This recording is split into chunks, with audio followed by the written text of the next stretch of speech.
Voiceover, welcome folks to yet another riveting episode of Reality versus Real, the show where we put the spotlight on the most captivating debates and breakthroughs in the world of science. Today's episode is set to be a real brain teaser. We're delving into one of the most heated discussions in evolutionary biology, one that's been raging for years. Yes, you guessed it. We're talking about the great selfish gene debate. This intellectual duel features two of the most influential figures in biology, Richard Dawkins and Dennis Noble. They're going head-to-head, challenging each other's theories, and making us question everything we thought we knew about evolution. So fasten your seatbelts, folks. We're about to embark on a journey that's going to shake the very foundations of your understanding of life. Welcome to the battle of ideas. Could the concept of the selfish gene be flawed? Or is it the cornerstone of evolutionary biology? These questions lie at the heart of an ongoing debate between two intellectual titans, Richard Dawkins and Dennis Noble. Richard Dawkins, best known for his book The Selfish Gene, staunchly defends the gene-centric view of evolution. He argues that genes are the ultimate units of selection, the architects of evolution, the selfish entities striving for their survival and replication. In this model, organisms are mere vehicles, carrying these selfish genes from one generation to the next. Dawkins asserts that traits acquired during an organism's lifetime cannot be passed on to the next generation. This is the bedrock of his argument. Genes rule supreme. However, this perspective isn't without its challenges. Enter Dennis Noble, a physiologist and pioneer of systems biology. Noble flips Dawkins' gene-centric view on its head. He emphasizes the role of functionality, the phenotype, over the genes.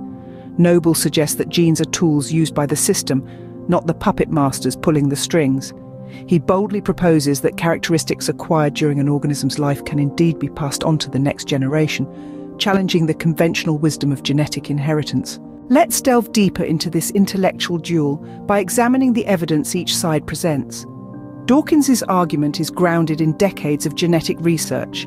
His gene-centric view is backed by studies showing that genes can and do affect traits, with certain genes linked to particular characteristics.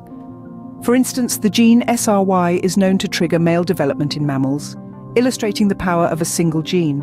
Dawkins argues that these genes are the drivers of evolution, selfishly striving for their survival and replication.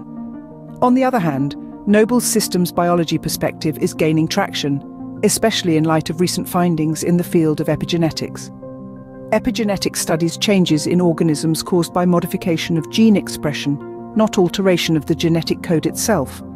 One famous example is the Dutch hunger winter, where malnutrition in pregnant women led to health effects in their offspring, suggesting that environmental factors can influence gene expression in future generations. This evidence supports Noble's argument that characteristics acquired during an organism's life can indeed be passed on to the next generation, challenging the gene-centric view.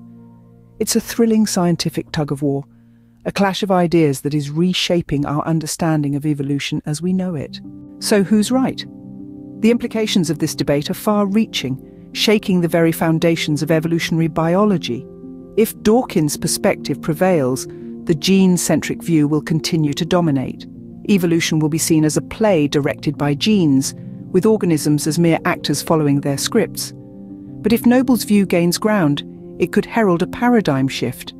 It could lead to a more nuanced understanding of evolution, one that recognizes the complexity of biological systems, the role of epigenetics, development, and the environment. It's a view that sees genes as members of an ensemble cast, not sole performers. Who is right? That question will shape the future direction of evolutionary biology. It will influence how we understand the mechanisms driving biological evolution and potentially how we approach problems in medicine, ecology, and other fields. So, as the debate rages on, remember, the implications are far greater than just a clash of scientific egos. It's a debate about the very nature of life itself.